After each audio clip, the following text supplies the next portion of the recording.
Assalamualaikum warahmatullahi wabarakatuh. Alhamdulillahirabbil alamin. Wassalatu wassalamu ala asyrofil anbiya'i wal mursalin wa ala alihi wa sahbihi ajmain.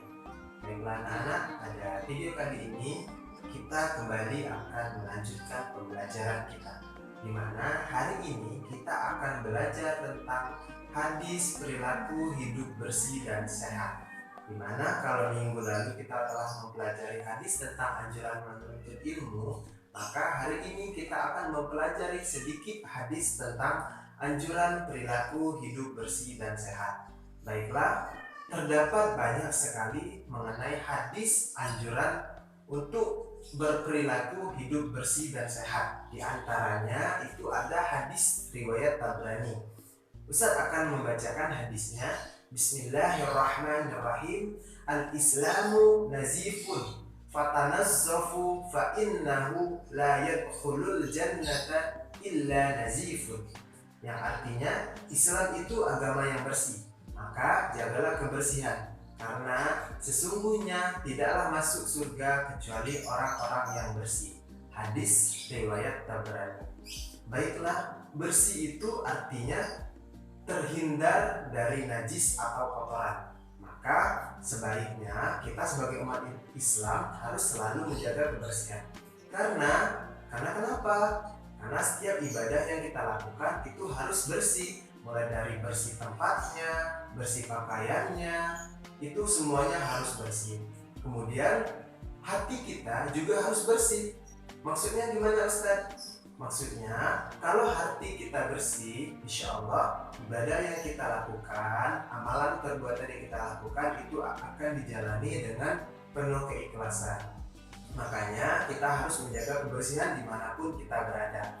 Misalnya kita menjaga kebersihan di sekolah. Tujuannya apa? Kalau di sekolah itu bersih, maka kita nyaman untuk belajar. Kemudian di rumah, misalnya kalau di rumah kita bersih, maka kita akan nyaman berada di rumah kita, berada di kamar kita, semuanya akan nyaman dan akan tenang kalau misalnya semuanya dijaga kebersihannya. Kemudian kita juga harus menjaga kebersihan misalnya di masjid. Kenapa Ustadz kok di masjid harus jaga kebersihannya? Karena setiap ibadah yang kita lakukan itu syaratnya harus bersih dulu. Gimana kita mau sholat, gimana kalau kita mau ibadah, kalau tempatnya itu kurang bersih. Makanya setiap ibadah yang kita lakukan itu harus dijaga kebersihannya, mulai dari tempatnya, pakaiannya, dan juga badannya. Baiklah, kemudian banyak contoh kebersihan atau perilaku hidup bersih yang bisa kita lakukan dalam kehidupan sehari-hari. Contohnya kebersihan diri sendiri. Contohnya yang pertama, kita harus mandi 2 kali sehari, minimal 2 kali sehari, yaitu mandi pagi dan mandi sore. Kemudian kita juga harus mengganti pakaian, itu untuk kebersihan diri sendiri. Kemudian kalau untuk kebersihan tempat tinggal, misalnya rumah kita selalu kita bersihkan, kita sapu, kita pel, pokoknya rumah kita itu harus dijaga kebersihannya. Kemudian kalau contoh kebersihan di lingkungan sekolah gimana Ustaz? Contohnya kalau misalnya kelas kita kotor, maka kita bersihkan. Kalau misalnya meja kita kurang rapi, harus kita rapikan. Tujuannya apa? Tujuannya agar selama proses pembelajaran kita nyaman dalam belajar. Insya Allah kalau misalnya kita nyaman, maka ilmu pembelajaran yang kita terima itu akan mudah didapat, akan mudah untuk kita amalkan. Mungkin itu beberapa contoh mengenai hidup bersih dan sehat. Baiklah, silakan anak-anak sekalian terapkan hadis yang sudah Ustaz sebutkan tadi. Karena menjaga kebersihan itu sangatlah penting. Jadi, jangan lupa di rumah harus dijaga kebersihannya, di sekolah juga harus dijaga kebersihannya. Insya Allah, kalau kita selalu menjaga kebersihan, maka segala aktivitas yang kita lakukan itu akan nyaman dan akan membawa berkah bagi kita. Baiklah, mungkin itu sedikit penjelasan Ustaz mengenai hadis anjuran perilaku hidup bersih dan sehat.